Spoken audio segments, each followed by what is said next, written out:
요즘 날씨가 참 덥습니다. 그렇죠? 네, 날씨가 더워지면 우리가 마음도 지칠 때가 많고 몸도 지치고 또는 너무 더위가 심하면 정신도 몽롱한 채 살아가게 될 때가 있습니다.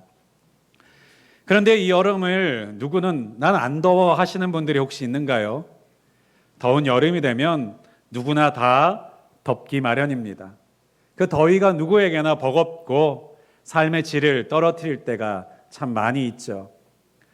또 덥다 보니까 에어컨을 또 잘 틀고 놓으면 생각지 않은 감기나 몸살이 찾아오기도 하고 으슬으슬한 것들이 찾아오다 보니까 또 에어컨도 제대로 못 쓰시는 분들도 있고 여러 가지로 난관이 많은 날씨가 우리나라 여름철 날씨인 것 같습니다.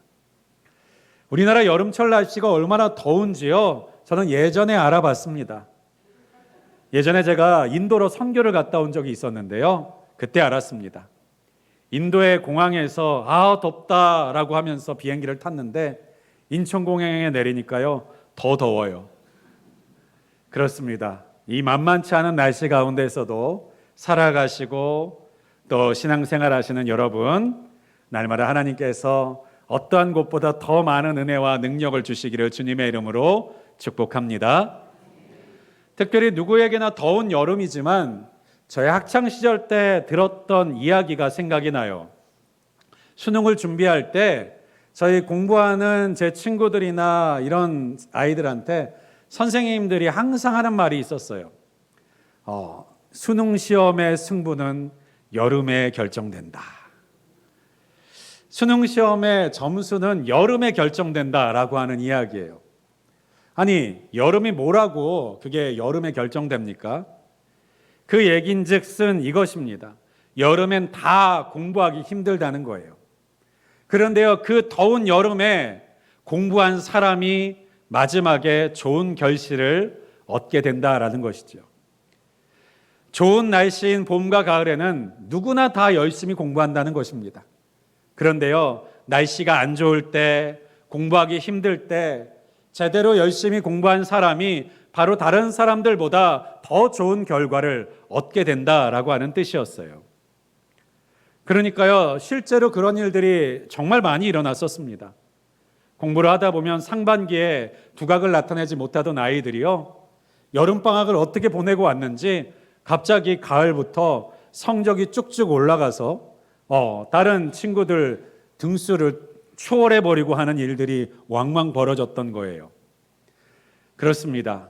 남들이 다 잘할 때 똑같이 하는 것은요, 차이를 보여줄 수 없죠. 어렵고 힘들 때 그 시간과 그 순간을 어떻게 보내느냐에 따라서요, 누군가의 진가가 그 사람에게 가지고 있는 그 역량이 선명하게 드러난다라고 하는 것입니다. 특별히 우리의 믿음도 마찬가지입니다. 여러분, 우리가 편안하고 좋을 때 우리 주일날 이렇게 앉아 계신 모습들을 보면요, 다 믿음 좋아 보이십니다. 물론 예배 시작도 얼마 되지 않았는데 눈이 감겨지고 졸리시는 분들이 계시면 제 마음에는 시험이 될 수도 있겠습니다만, 대부분 앉아 계시는 모습들을 보면 더없이 믿음이 있어 보이시고 하나님을 향한 신실한 마음과 사모하는 마음을 가지고 다 이 자리에 앉아 계시는 것 같아요. 어떤 환난과 핍박이 다가와도 너 예수 믿을래 아니면 죽을래? 라고 누군가 물어볼 때 나는 예수 믿겠습니다 라고 말하고 순교하실 만큼의 또랑또랑한 눈을 가지고 오늘 저를 쳐다보고 계시는 것 같습니다. 그런데요, 우리가 그렇게 눈으로 보이는 것과 실제 어려움과 고난이 우리 눈앞에 다가왔을 때 우리의 반응이요, 다를 때가 종종 있다라고 하는 것입니다. 지금 편안할 때 내 마음은 하나님은 나의 하나님이시니까 나는 죽을 때까지 절대 하나님을 부인하지 않을 거야. 나는 죽을 때까지 절대 하나님을 멀리하지 않을 거야. 나는 죽을 때까지 하나님 앞에 범죄하지 않을 거야 라고 하는 결심과 마음을 우리 가운데 품고 있더라도요, 때때로 우리의 인생 가운데 어떠한 장애물과 시험이 닥쳐오면요, 우리가 생각보다 여지없이 넘어지는 모습을 발견할 때 우리는 낙심하게 됩니다. 나 이거밖에 안 됐나? 내 믿음이 이거밖에 안 되는 거였나? 하나님을 사랑한다는 마음이 겨우 이거밖에 내 마음 가운데 아니었나라고 하는 생각에 좌절감을 가질 때가 있다라고 하는 거예요. 여러분, 우리의 인생 가운데 그런 경험들을 우리가 종종 할 때가 얼마나 많이 있는지 모릅니다. 여러분, 우리의 인생에 시험에 넘어지는 일들은요, 큰 문제 앞에서만 넘어지는 게 아니에요. 너 예수 믿을래? 아니면은 절 다닐래? 하면서 시험이 오는 게 아닙니다. 너 예수 믿을래? 아니면 죽을래? 라고 하는 시험이 오는 게 아니에요. 대부분의 우리의 시험들은요, 아주 사소합니다. 아주 작습니다. 어쩌면 별거 아닌 것 같습니다. 그런데 그런 별거 아닌 것 같은 유혹이, 별거 아닌 것 같은 장애물들이 우리 앞에 놓여져 있을 때 그거에도 넘어지고 그거에도 무너지는 우리 자신을 발견하다 보면 내가 사랑스럽지가 않아요. 내 자신을 바라볼 때 하나님 앞에 내 모습을 보여드리는 것이 부끄러울 때가 있어요. 그리고 하나님 앞에 민망해질 때가 있어요. 그런데요, 아무리 민망해도요, 아무리 부끄러워도요, 그래도 끝까지 주님 붙드실 수 있기를 간절히 소망합니다. 그 민망함을 감추려고, 그 부끄러움을 감추려고 때때로 어떤 분들은요, 하나님을 멀리해요. 내가 하나님을 부인했다는 것, 하나님에 대한 사랑의 표현들이 이거밖에 되지 않았던 것을 인정하고 싶지 않아서요, 하나님을 잊어버리고 살아요. 하나님을 멀리하고 살아요. 마치 하나님이 우리의 인생과 삶 가운데서 전혀 필요 없는 분처럼, 간섭할 이유가 없는 분처럼 생각하면서 살아가면서 나의 믿음 없음을, 내가 하나님을 사랑하지 못하는 것을 포장하고 감추면서 살아가고 싶어 할 때가 있습니다. 여러분, 그러나 그 마지막에는요, 우리의 인생과 삶에 더 큰 무너짐과 비참함이 있을 뿐이라는 사실을 꼭 기억하시기를 간절히 소망합니다. 우리가 어떠한 모습이 있는지 있는 모습 그대로, 내 모습 그대로 받으시는 우리 주님 앞에 내 어떤 모습 앞에서도 그 자리를 지키실 수 있기를, 주님 앞자리를 지키실 수 있기를 주님의 이름으로 간절히 축원드립니다. 우리가 죄인된 모습으로든 자랑스러운 모습으로든 언제나 주님 앞에 서 있는 저와 여러분 되시기를 주님의 이름으로 축복합니다. 특별히 하나님의 사람, 하나님을 믿는 사람들에게는요, 시험이 있습니다. 물론 믿지 않는 사람에게도 시험은 있어요. 여러분, 성경에 있는 이 시험이라는 표현은 크게 두 가지로 분류할 수 있습니다. 첫 번째는요, 이 시험은 temptation, 유혹으로 번역할 수 있어요. 그러니까 우리를 죄에 넘어지게 만드는, 하나님으로부터 멀어지게 만드는 문제, 시험입니다. 또 하나의 시험은 테스트라고 하는 시험이 있습니다. 이 테스트는요, 그 문제들을 통해서 우리의 믿음과 우리의 현재의 모습들을 있는 그대로 발견하고 볼 수 있도록 만들어주는 일이에요. 때로는 이 테스트라고 하는 것을요, 어떤 분들은요, 마냥 싫어하시는 분들도 있습니다. 나를 왜 시험해? 감히 왜 나를 시험해?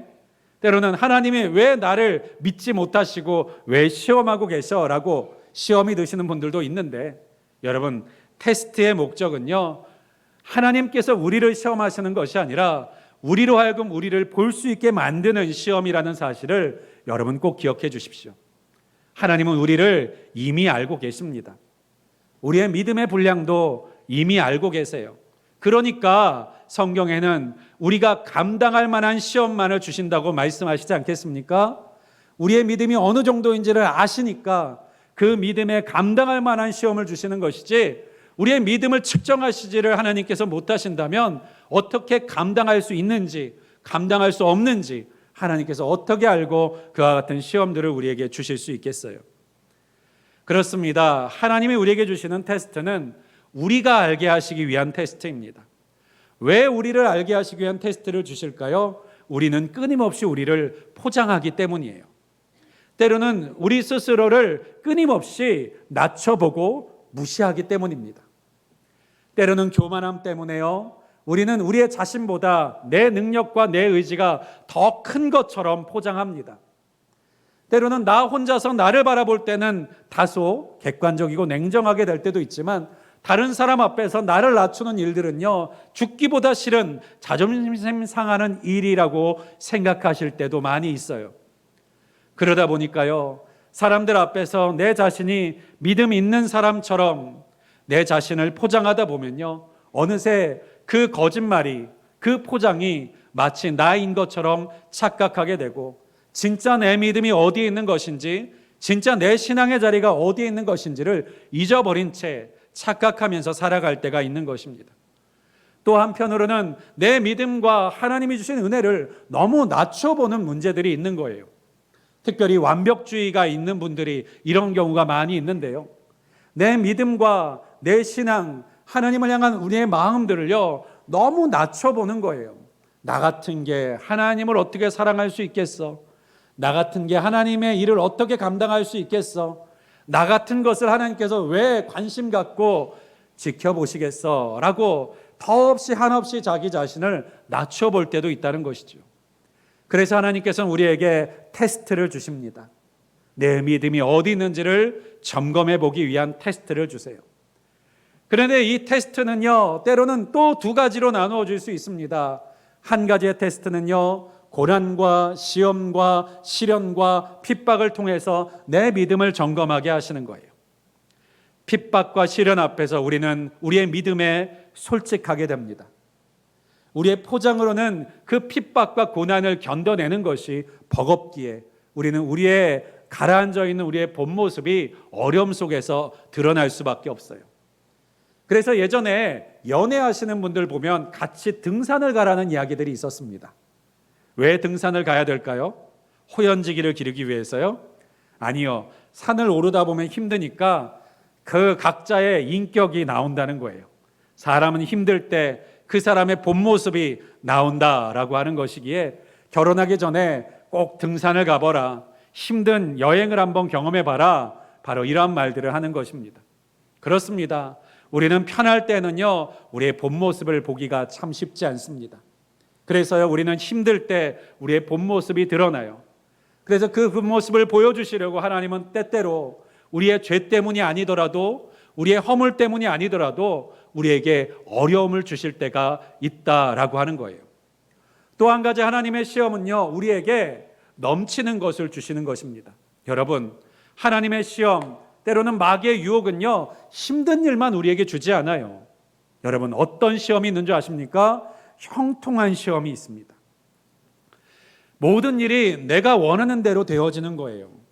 무언가 손대기만 하면 다 잘 되는 겁니다. 내가 생각했던 모든 것들이 내 생각대로 이루어져 나아가는 거예요. 인생과 삶에 부족함이 없어지는 것입니다. 내 주위에 나를 힘들게 하는 사람이 한 사람도 없이 다 사라져버리는 것입니다. 여러분, 그러한 때 어떤 일이 일어날까요? 감사하게만 될까요? 찬양하게만 될까요? 여러분, 많은 경우 하나님을 잃어버리는 첫 번째 길은요, 모든 것에 부족함이 없을 때입니다. 그래서 우리는 부족함이 없을 때 하나님을 잊어버립니다. 하나님이 필요하다는 사실조차 잊어버립니다. 하나님은 그저 어려울 때 찾는 분이라는 착각 속에서 살아가게 된다라고 하는 거예요. 일상 속에서는 하나님이 계시지 않기를 원합니다.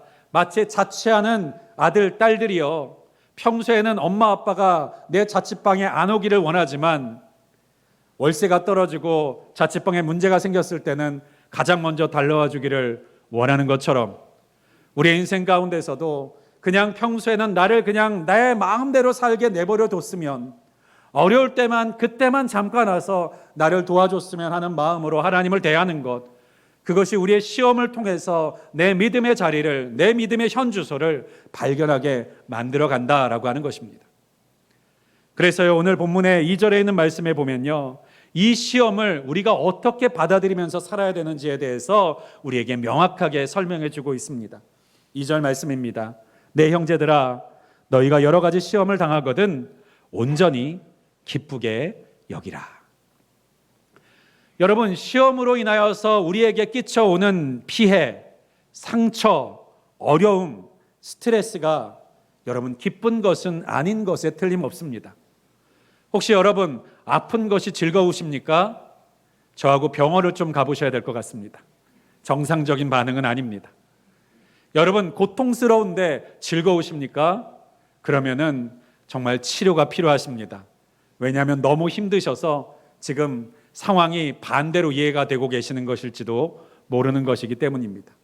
사람이 너무 힘들면 웃는다고 하잖아요. 그렇죠? 이처럼요, 우리가 시험 그 자체는요, 즐겁지 않은 것입니다. 시험 그 자체는요, 기쁜 것이 아닙니다. 여러분, 우리가 설령 시험 문제 100점을 맞을 수 있는 똑똑한 친구가 있다 할지라도요, 그 친구는요, 대부분 시험을 싫어합니다. 왜요? 시험의 긴장감, 시험의 부담감, 혹시 내가 예전 시험보다 떨어지지는 않을까? 따르는 사람들이 나를 추월하여서 나보다 더 좋은 점수를 받지는 않을까라고 하는 압박감 때문에요, 좋은 점수를 받는 친구들도요, 100점을 받는 친구들도요, 99점에 불안해질 수 있는 것이고요, 98점에 절망할 수도 있는 것입니다. 그래서요, 시험이라는 것은 누구에게나 즐겁지 않아요. 그런데 우리가 시험을 즐거워해야 된다는 것은 무슨 뜻일까요? 시험의 열매를 바라볼 수 있는 사람이면 즐거워할 수 있다는 것입니다. 시험 자체가 즐거운 것이 아니라 우리가 시험을 어떻게 겪고 어떻게 감당하고 어떻게 소화하느냐에 따라서 그 사람에게 있어서는요, 시험을 즐겁게 받아들일 수 있게 된다라고 하는 거예요. 여러분, 여자분들이 아이를 임신합니다. 그리고 출산을 앞두고 있을 때 그 엄마들의 마음 가운데 얼마나 불안하고 두렵습니까? 특별히 첫 아이를 낳는 상황 가운데 있다면 더더욱 무섭고 두려울 거예요. 애 낳는다는 게 엄청 힘들고 어렵다던데 무슨 일이 일어날까 알 수가 없는 거예요. 옆에 있는 간호사들이 무통주사 놔줄 테니까 걱정하지 마세요라고 아무리 말해도요, 그 두려움은 누구도 가셔줄 수가 없는 것이고, 남편이 옆에서 손붙잡고 있는다 할지라도요, 남의 편인 것 같이 나하고 전혀 상관없이 웃는 모습도 시험에 드는 그 남처럼 보이는 것이 내 손 잡아주고 있는 남편일 때도 있는 것입니다. 그렇습니다. 그런 어려움 가운데서도요, 여러분, 아이가 태어나면요, 대부분의 엄마들은요, 웃으시더라고요. 그 아이가 태어나면 왜 웃을까요? 끝났다라고 하고 웃는 걸까요? 이제 나왔다 하고 웃는 걸까요? 아니요. 또한 그 아이, 10달 동안 내 뱃속에서 기다렸던 그 아이를 마주하여 만난다는 그 기쁨, 만남의 기쁨 때문에 웃음이 나는 것이죠. 물론 그 출산의 고통은 고통스럽고 힘겹고 너무나도 겪고 싶지 않은 일이지만, 그 일을 통해서 그 사랑하는 아기를 만난다는 것 때문에 우리는요, 기대할 수 있는 것이고요, 또 그날을 손꼽으면서 즐거워하면서 기다릴 수 있는 것이 아니겠습니까? 우리의 고난과 시험도 마찬가지인 줄 믿습니다. 고난이 그냥 그 고난으로 끝나버린다면요, 그 어려움이 그냥 그 어려움으로 끝난다면, 그냥 그 어려움이 지나가기를, 그 고난이 피해가기를 그저 바가지라도 뒤집어 쓰고 이때가 지나가게 하옵소서, 이 날이 지나가게 하옵소서 몸으로 움츠러뜨리고 때만 지나가기를 원하면서 지나가는 사람은 누릴 수 없는 것이 바로 그 믿음의 시련으로 받아들이고 그것을 인내함으로 그 시간들을 이겨낸 사람들이 누릴 수 있는 기쁨이라고 하는 사실을 여러분 꼭 믿으실 수 있기를 간절히 소망합니다. 그렇습니다. 예수 그리스도를 믿는 사람은요, 그냥 기다리는 사람이 아닙니다. 여러분, 세상에 믿지 않는 사람들도요, 기다리면서 삽니다. 내 마음대로 되지 않는 것들을요, 참으면서 삽니다. 예수 믿는 사람만 참으면서 사는 게 아니에요. 예수 믿는 사람만 기다리면서 사는 게 아닙니다. 예수 안 믿는 사람들도요, 한없이 기다리고 한없이 참고 한없이 인내하면서 삽니다. 그런데 왜 그들은 하나님께서 복이 있다 말씀하시지 않고 왜 믿음의 실현 앞에 있는 사람들만 복이 있다 말씀하십니까? 믿음의 사람들의 인내와 기다림은요, 그냥 기다리는 것이 아니기 때문인 줄을 꼭 기억하실 수 있기를 간절히 소망합니다. 이런 말 들어보신 적 있으실 겁니다. 이 또한 지나가리라. 이 또한 지나가리라. 여러분, 근데 이 말 성경에 없는 말인 건 아십니까? 이 또한 지나가리라 라고 하는 말은요, 성경에 있는 말이 아니에요. 그런데 많은 그리스도인들이 이 말이 마치 성경에 있는 말인 것처럼 하나님의 말씀인 것처럼 생각하면서 살아갑니다. 그래요. 우리의 인생과 삶에 너무 고난과 어려움이 심하면요, 그것을 어떻게 헤쳐나갈까 정신을 가지고 판단하면서 생각하면서 가기보다는 그냥 이겨내고 버텨내고 지나가는 것만 기다리는 것만으로도 버거운 인생일 때가 있는 것도 틀림이 없습니다만, 그러나 성경은 우리에게 그냥 지나가기만 하면 모든 것이 해결될 것이다라고 한 번도 말씀하신 적이 없다라고 하는 거예요. 특별히 그 인내를 어떻게 우리가 완성해 나가야 되는가, 4절에 이렇게 말씀하고 계세요. 인내를 온전히 이루라. 인내를 어떻게 이루라고요? 온전히 이루라. 여러분, 인내면 그냥 인내하라 하면 되는 것이지, 인내를 온전히 이루라 라고 하는 것은 또 무슨 고상한 표현입니까? 이 무슨 복잡한 표현입니까? 인내해라, 참아라 라고만 말씀하시면 될 것을 무슨 인내를 온전히 이루라 라고 말씀하시는가요? 여러분, 성경에서 우리에게 요구하시는 인내는 그냥 참는 것이 아니기 때문입니다. 그냥 시간이 지나면 완성되는 것이 아니기 때문이에요. 여러분, 똑같은 고난을 당해도요, 고난을 많이 당했다고 사람이 성숙해지는 게 아닙니다. 고난을 많이 당했다고 사람이 다 믿음 좋아지는 게 아니에요. 고난을 많이 당했다고 사람이 더 하나님을 사랑하게 되는 것 아닙니다. 그 고난을 어떻게 감당했느냐, 그 인내를 어떻게 가지고 그 고난을 통과했느냐에 따라서요, 그 고난은 우리의 믿음을 성숙하게 만들기도 하고, 때로는 세상에 대한 적대감과 원망으로 가득 찬 인생으로 만들 수도 있습니다. 때로는 그것을 어떻게 보내느냐에 따라서 하나님을 더 사랑하게 될 수도 있고, 하나님을 미워하고 원망하는 인생으로 살아가게 될 수도 있습니다. 그렇다면 우리는 어떻게 그 인내를 이루어가야 되는 것일까요? 어떻게 그 기다림을 우리가 채워 나가야 되는 것일까요? 그것은 그 고난과 어려움 속에서 하나님께서 나를 향한 시험을 따라 나를 보게 하시고, 내 자신을 보는 것을 통해서 내 부족함들을 발견하여 그것을 간구하고 기도하게 하신다는 사실을 믿고 그것을 이루어 나가는 자에게 주시는 복인 것을 여러분 꼭 믿으실 수 있기를 간절히 소망합니다. 그러니까요, 믿음의 사람은요, 인내가 달라야 된다는 거예요. 믿음의 사람은요, 기다림이 달라야 된다라고 하는 것입니다. 어떤 사람들은 그 기다림을 남을 원망하고 비난하면서 다른 사람들을 향한 분노와 그 화를 동력 삼아서 참아내는 사람들이 있어요. 여러분, 그러한 사람들의 마음이 온전하겠습니까?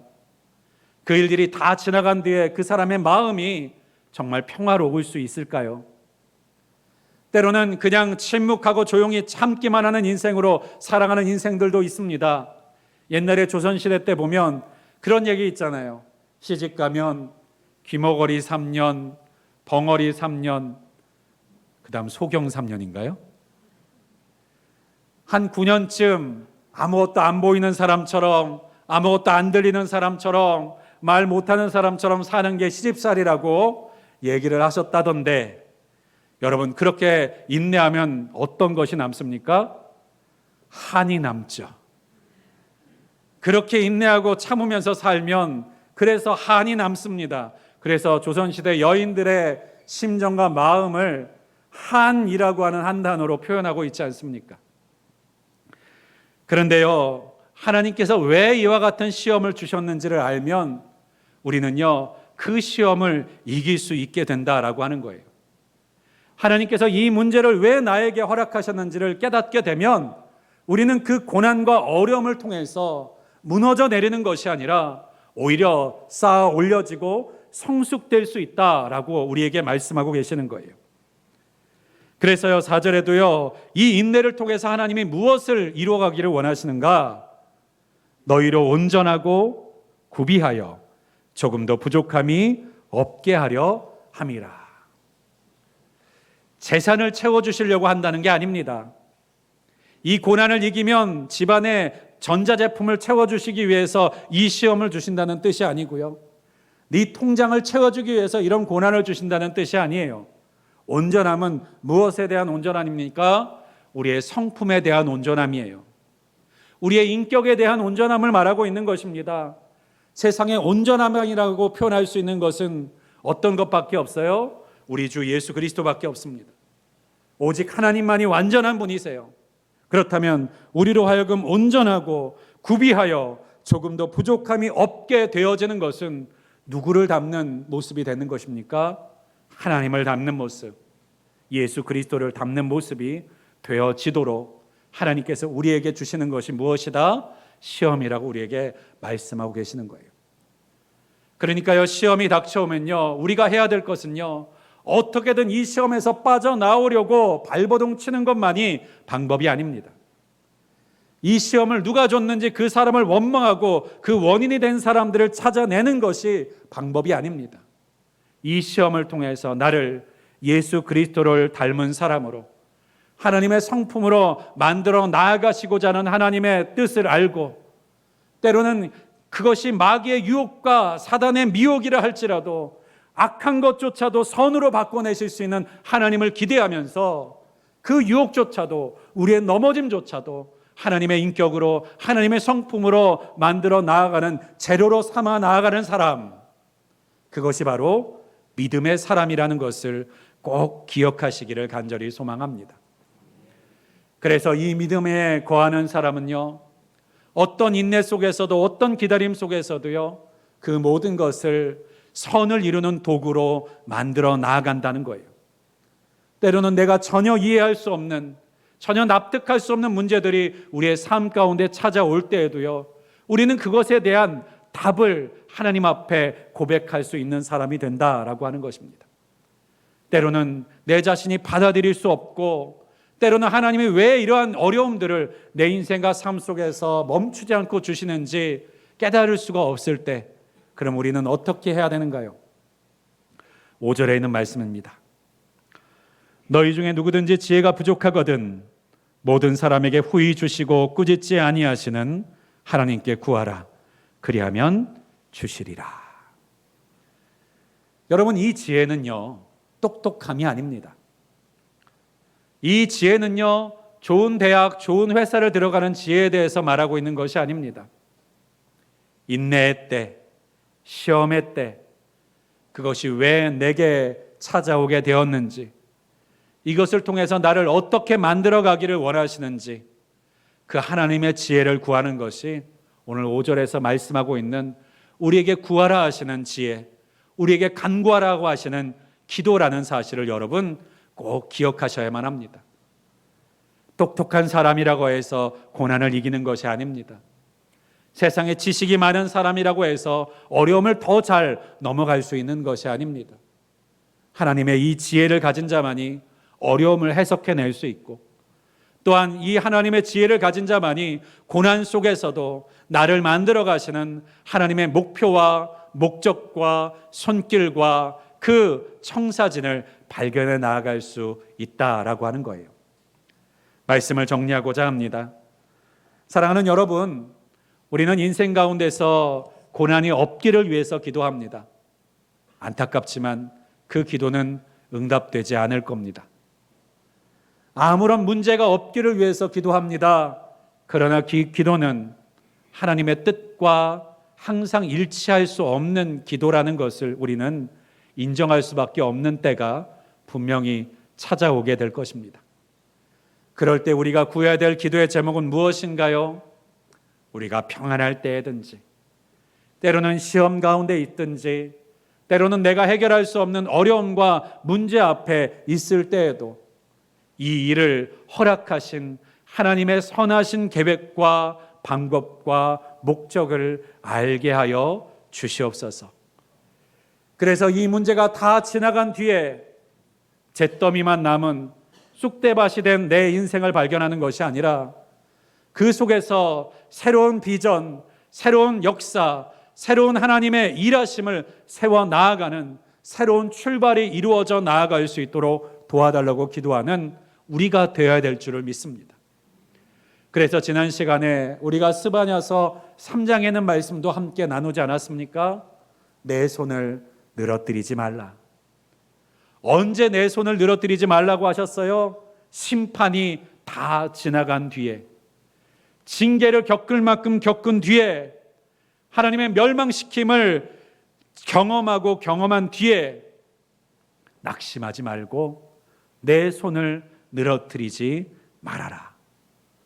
너를 기뻐하시는 하나님 여호와가 지금도 너와 함께 계시다라고 말씀하셨던 것이 지난주일에 스바냐서의 약속과 말씀이 아니셨습니까?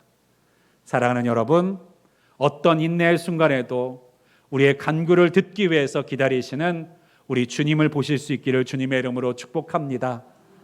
때로는 이해할 수 없는 인생과 삶의 문제들 앞에서 내 인생은 왜 그렇지, 내 자신에게 상처 입히고 계시지 말고 하나님께 기도하실 수 있기를 간절히 소망합니다.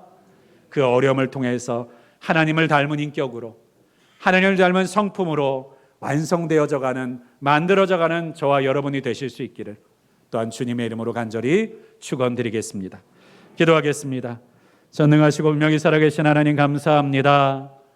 우리의 인생과 삶 속에서 에덴 동산과 같이 평안함과 어떠한 문제 없이 주님만을 노래하며 기쁨으로만 살아갈 수 있는 인생이 될 수 있다면 얼마나 좋겠습니까? 많은 하나님, 그러나 우리의 인생과 삶 가운데 때로는 시험을 주시고 핍박과 어려움들이 우리의 인생과 삶 가운데 있도록 허락하시는 우리 주님, 그 일들조차도 우리를 완성해 나아가시는, 우리를 빚어 나아가시는, 하나님을 닮게 하시는, 하나님의 형상을 아버지 회복시켜 나아가시는 하나님의 방법이었음을 우리가 이 시간 들었고 고백하였습니다.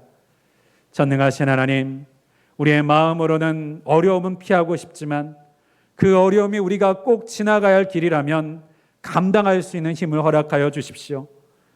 우리가 오랫동안 기다리고 인내하는 일들이 고통스러워서 피하고 싶지만 하나님, 그 인내가 우리에게 필요하다면, 우리의 고통이 우리의 인생 가운데 꼭 지나가야만 한 일이라고 하나님께서 여기신다면 하나님, 감당할 수 있는 능력을 주셔서 하나님, 그저 우리가 그 고난 뒤에 만신창이가 되는 인생이 아니라 하나님의 인격으로 빚어지는 영광된 인생으로 만들어 주시옵고, 어려움이 지나간 뒤에 하나님, 하나님의 마음을 알아 모든 것을 품으며 사명을 감당하며 인생과 삶의 헛된 것들을 내려놓고 하나님의 영원한 것을 붙들 수 있는, 깨어있는 그 눈이 열어 보는 자로 살아갈 수 있도록 인도하여 주시옵소서.